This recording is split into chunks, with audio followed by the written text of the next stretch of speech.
première épître de l'apôtre Jean, chapitre 3. Je vous invite à suivre ce texte du verset 1 au verset 6. Voyez quel amour le Père nous a témoigné pour que nous soyons appelés enfants de Dieu. Et nous le sommes. Si le monde ne nous connaît pas, ce qu'il ne l'a pas connu. Bien-aimés, nous sommes maintenant enfants de Dieu. Et ce que nous serons n'a pas encore été manifesté. Mais nous savons que lorsque cela sera manifesté, nous serons semblables à lui, parce que nous le verrons tel qu'il est. Quiconque a cette espérance en lui se purifie, comme lui-même est pur. Quiconque pêche transgresse la loi, et le péché est la transgression de la loi. Or, vous le savez, Jésus apparut pour ôter le péché, et il n'y a point en lui de péché. Quiconque demeure en lui ne pêche point. Quiconque pêche ne l'a pas vu et ne l'a pas connu. Voici la parole de Dieu. Je vous invite à la prière. Seigneur notre Dieu, nous sommes ici devant ta parole, devant cette exhortation. Que ton esprit puisse parler à notre esprit, à notre âme, afin que nous puissions comprendre ce message, afin que nous soyons transformés. Au nom de Christ, nous te prions. Amen. Je voulais commencer cette prédication avec une histoire. Je suis allé au départ de l'évêque de l'Ariège, l'évêque pas de l'Ariège, de Pamiers. Et donc c'était une cérémonie dans l'église catholique. Et avant de démarrer la messe, donc on a fait un petit cortège. Et donc il y avait évidemment les pères, les prêtres, il y avait aussi les diacres, et il y avait quelques pasteurs protestants qui ont été invités à cette cérémonie.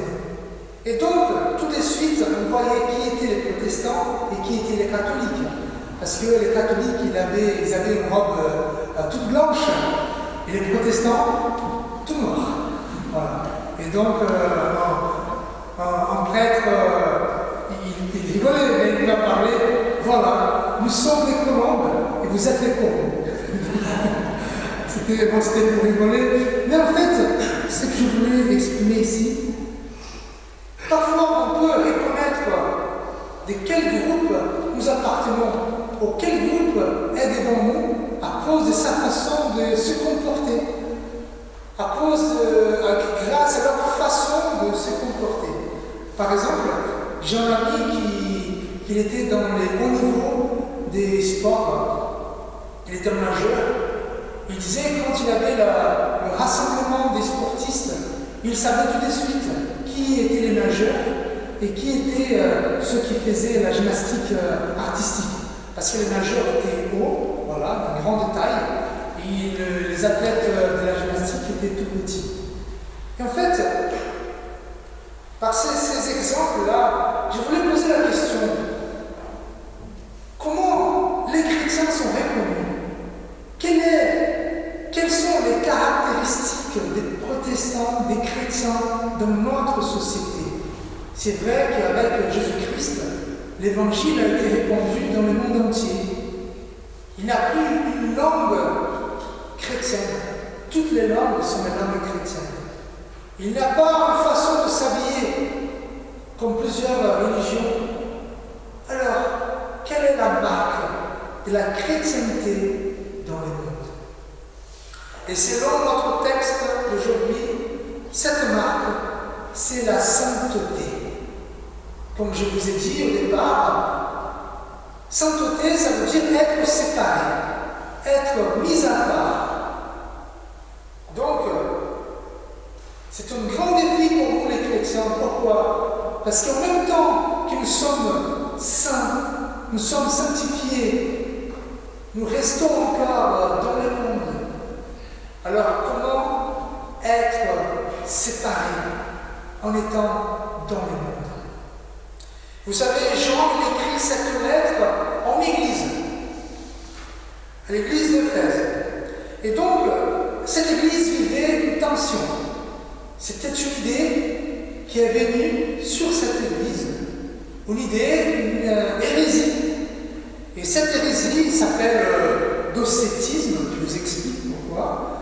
En fait, c'est une tendance qui disait, à la base de la philosophie, évidemment, que l'esprit, il est bon, l'esprit est excellent, tandis que la chair, le corps, il est mauvais.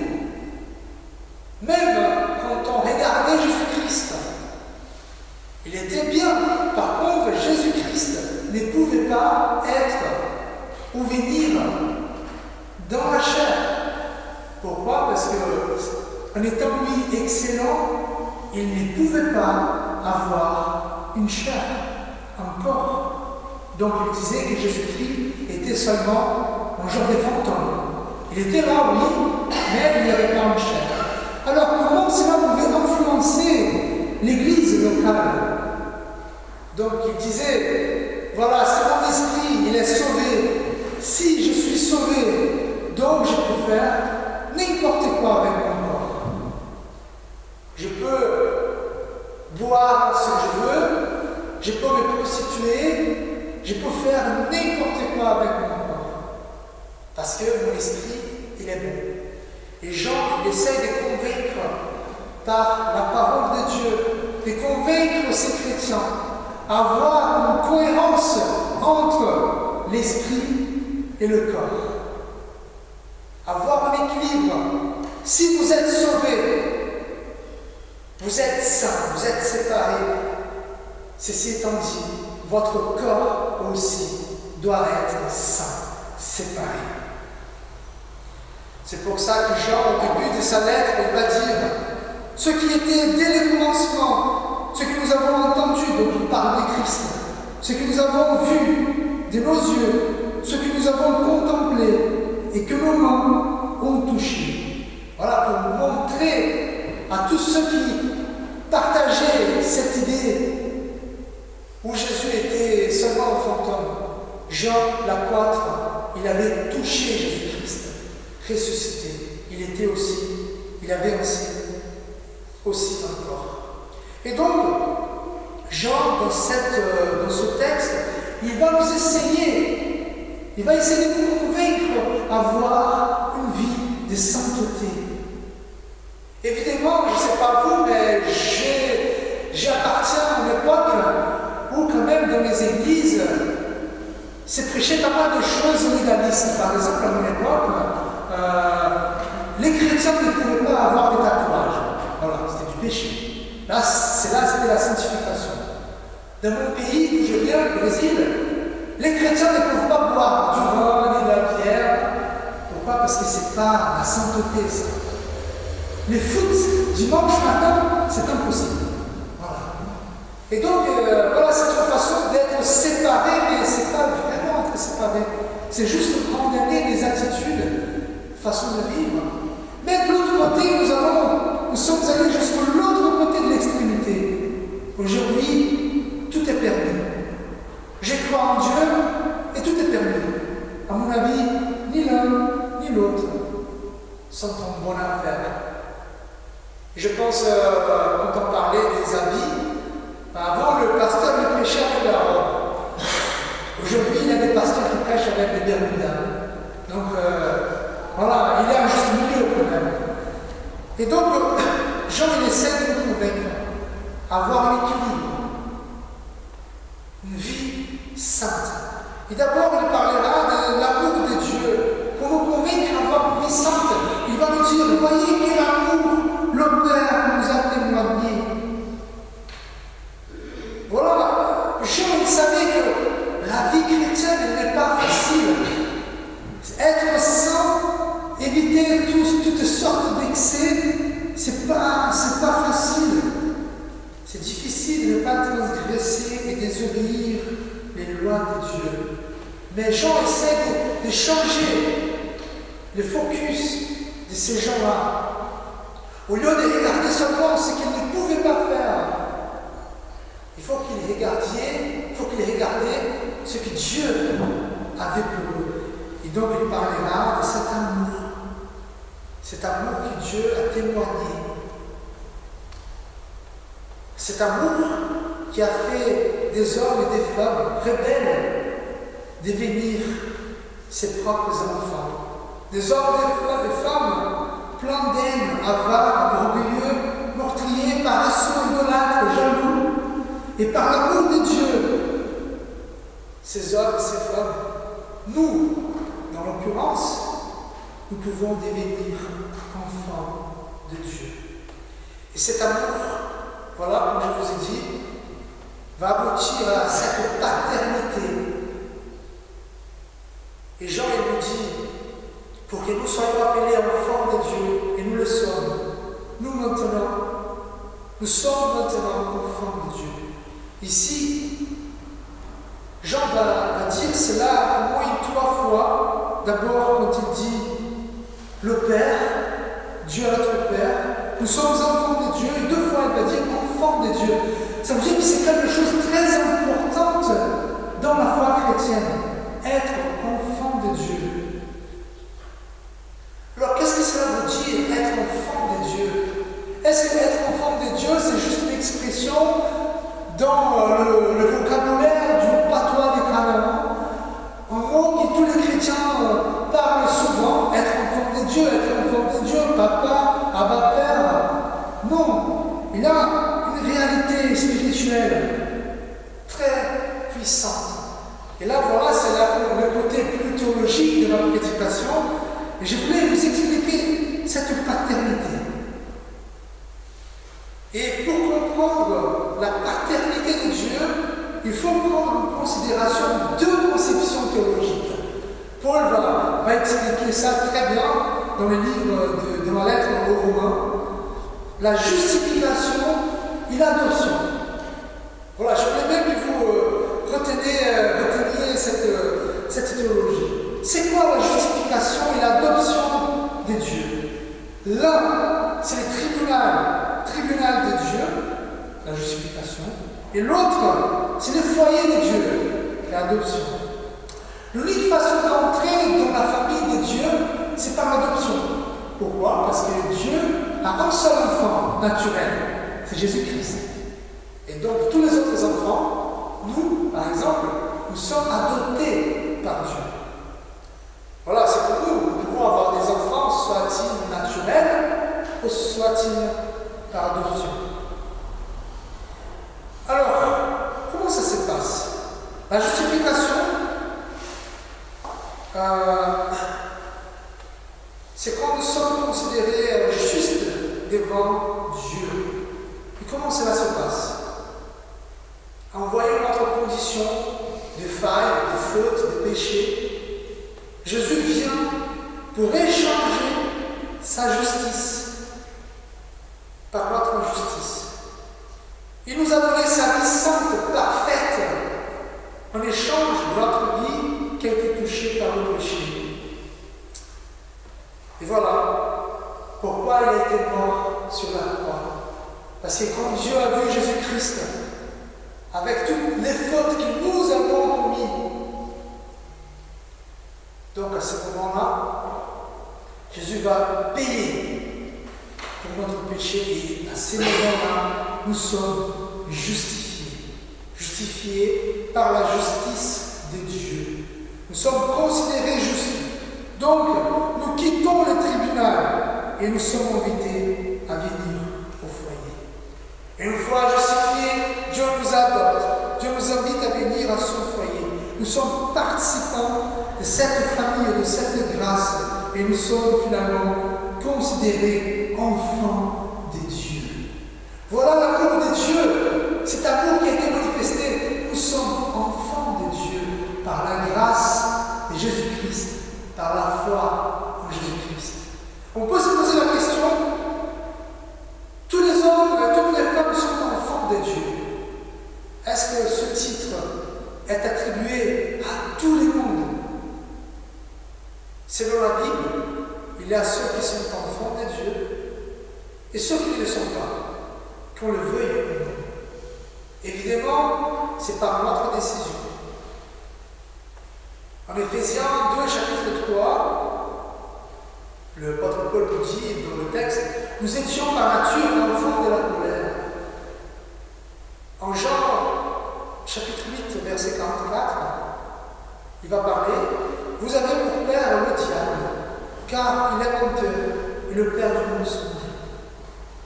En Jean, chapitre 10 aussi, il va répéter les enfants du diable. Donc, frères et sœurs, il est possible d'être enfant de Dieu et de ne pas être. Voilà, je voulais bien vous dire en théologie où tous les mondes sont enfants de Dieu, et tout le monde est enfant de Dieu, et ça passera bien, mais ce n'est pas ça qui dit la parole de Dieu. Dieu, il offre son salut, il offre sa paternité à tout le monde, mais malheureusement, il y a ceux qui vont choisir d'être enfants de Dieu, et les autres qui ne le font pas. Alors, comme je vous ai dit, hélas, il n'est pas tout le monde qui est enfant de Dieu.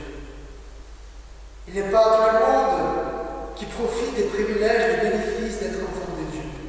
Donc, je vous dis maintenant, réjouissez-vous qui êtes enfants de Dieu et venez voir quel amour le Père nous a témoigné. Peut-être que vous pouvez trouver tout cela très abstrait, mais Jean nous donne un exemple pour éclairer cette conception. Il nous dit, si nous le sommes, si le monde ne nous connaît pas, c'est qu'il n'a pas connu. Donc, en premier lieu, il va montrer comment vivre en tant qu'enfant de Dieu. Il va dire, le monde, ça veut dire le système humain qui est hostile à Dieu.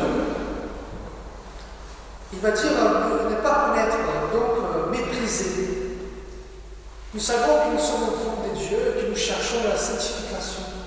Quand le monde nous déteste, quand le monde nous poursuit, voilà une façon de vivre cette paternité. Même si l'amour de Dieu il est grand, il est là, mais parfois, même Jésus qui était parfait, le monde ne l'a pas aimé.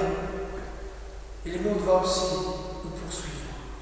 Mais là, notre argument pour nous encourager à chercher la sanctification, la sainteté, c'est l'espérance de l'avenir. Jean continue en soulignant la relation spéciale que nous avons avec Dieu. Le fait non seulement d'être enfant de Dieu, mais maintenant, avoir espérance dans l'avenir. Qu'est-ce qui va se passer dans notre avenir? Avec la venue de Jésus, nous aurons notre cœur transformé et nous serons semblables à Jésus-Christ. Autrement dit, notre corps qui souffre à cause du péché sera enfin transformé en un corps pur, ainsi comme le corps de Christ. C'est ça que nous dit l'apôtre Jean. On sait que nous serons, n'a pas encore été manifesté, mais nous savons que lorsque cela sera manifesté, nous serons semblables à lui, parce que nous le verrons tel qu'il est. Alors, Jean parle aux chrétiens. Il dit les petits enfants d'une façon très charitable. Donc Jean, il sait comme il est difficile de vivre notre chair et ne pas faire le bien que nous voulons et faire le mal que nous ne voulons pas. Les vrais chrétiens connaissent la peine et les tourments d'un péché contre Dieu, la tristesse de rater le but, les combats quotidiens contre le péché. D'ailleurs, Jean nous encourage, un jour, nous aurons un nouveau corps glorifié. Alors, c'est comment ce nouveau corps? Et l'apôtre Paul nous raconte, en Corinthiens chapitre 42, il dit, ainsi, en est-il de la résurrection des morts? Le corps est semé corruptible, il ressuscite incorruptible. Il est aimé méprisable, il ressuscite glorieux. Il est aimé infirme, il ressuscite plein de force. Il est aimé corps animal, il ressuscite corps spirituel. J'ai une discussion avec Jean-François concernant le symbole des apôtres. Parce qu'on dit, je crois à la résurrection de la chair. Et c'est vrai que la Bible ne parle pas de la résurrection de la chair. La Bible parle de la résurrection du corps. Un corps glorifié, incorruptible, plein de force. Et voilà, et cela doit être un encouragement pour nous qui souffrons ici-bas à cause de la maladie, à cause de nos péchés, à cause de nos impuissances. Un jour, nous aurons notre corps transformé pour vivre pleinement et parfaitement la volonté de Dieu. Voilà, d'abord, soyons saints, vivons la sainteté, parce que Dieu nous aime, parce qu'il est notre Père, et parce que nous avons l'espérance qu'un jour, notre difficulté va disparaître. Et le dernier encouragement qu'il va nous faire, c'est parce que le péché, il est meurtrier. Même si nous méprisons un peu la puissance du péché, la puissance de cette transgression de la loi, le péché est meurtrier. En fait, dans notre imaginaire, nous savons que le péché est non seulement quelque chose de mauvais, mais encore que nous devons éviter le péché. Mais, alors, pourquoi? Ça c'est vrai, évidemment, mais pourquoi nous devons éviter le péché? C'est quoi le péché finalement? Est-ce que le péché c'est seulement les règles que les églises imposent aux fidèles? Qu'est-ce que c'est le péché? En fait, selon Jean, le péché c'est la transgression de la loi de Dieu. Autrement dit, Dieu a créé le monde tout beau, tout parfait, tout saint, qui effectivement révélait sa gloire. Puis il a donné au premier couple une loi afin de garder la beauté, la perfection de sa création. Par contre, Adam et Ève, celui et celle qui représentaient l'humanité, ils ont décidé de transgresser les lois de Dieu. Et voilà, par conséquence, la mort et la dépravation sont entrées dans la création de Dieu. Ainsi, toutes les lois, les commandements de Dieu donnés qu'on voit dans l'Ancien Testament, dans le Nouveau Testament, ont pour but préserver la vie de la création de Dieu et garder ce qui révèle la bonté, la gloire et la sainteté de Dieu. Quand on dit ne tuez pas, quand on voit les guerres, on voit là la transgression de la loi de Dieu et tout ce qui est méprisable aux yeux de Dieu. Donc les lois servent pour garder et préserver la beauté et la gloire de la création de Dieu. Enfin, le péché, c'est quand je rejette, je désapprouve les lois de Dieu pour satisfaire mes propres désirs. C'est quand je rejette, je m'oppose à la gloire de Dieu pour chercher ma propre gloire. Le péché, c'est quand je rejette, je refuse la vie pour saisir la gloire. Bref, nous ne pouvons absolument pas jouer avec le péché. Il y a une autre chose que Jean nous dit, notre point dans cet argument. Jean dit que le péché est meurtrier parce qu'il a tué Jésus-Christ. Alors, nous étions condamnés à la mort. Selon la Bible, le salaire du péché, c'est la mort. Cependant, Jésus est venu. Oui, très bien. Par contre, il n'est pas venu là pour accourcir la gravité du péché. Il n'est pas venu pour considérer les péchés inoffensifs. En revanche, selon Jean, il est venu pour ôter les péchés. Il y a une seule façon d'ôter les péchés. C'est par sa mort. Donc, tous les péchés que j'ai commis, les péchés que je vais commettre, ont servi pour tuer Jésus-Christ. Et évidemment, frères et sœurs, nos failles, nos fautes, nos péchés causent un grand dégât chez nous, dans notre entourage. C'est pour ça que Jean va nous inviter fortement, il va nous encourager fortement à chercher la sainteté, à être saint comme Christ, comme Dieu est saint. Il va nous inviter à trouver cet équilibre entre notre salut, entre notre confession des foi et notre vie. L'équilibre, la cohérence entre le corps et l'esprit, entre la chair et l'âme. Donc, frères et sœurs, quelle est l'identité des chrétiens dans le monde, dans notre société? C'est l'identité de Christ. C'est lui qui est capable d'être dans le monde sans se souiller avec le monde. C'est là notre identité en tant que chrétien. Je vous invite à la prière. Seigneur notre Dieu, merci. Merci de ton amour manifesté. Merci parce que malgré nous, tu nous as adoptés et nous pouvons t'appeler le Père parfait. Merci Seigneur parce que tu assures que nous aurons une vie après la mort, pas en tant que fantôme qui vague, mais nous serons aussi encore glorifiés. Nous aurons encore comme Jésus-Christ après sa résurrection. Merci Seigneur. Et Seigneur, tu nous montres aussi que le péché, il a une puissance épouvantable, dévastatrice. Aide-nous Seigneur à être dans le monde, mais éloigné du péché, loin du péché. Aide-nous Seigneur à aimer comme Jésus-Christ a aimé.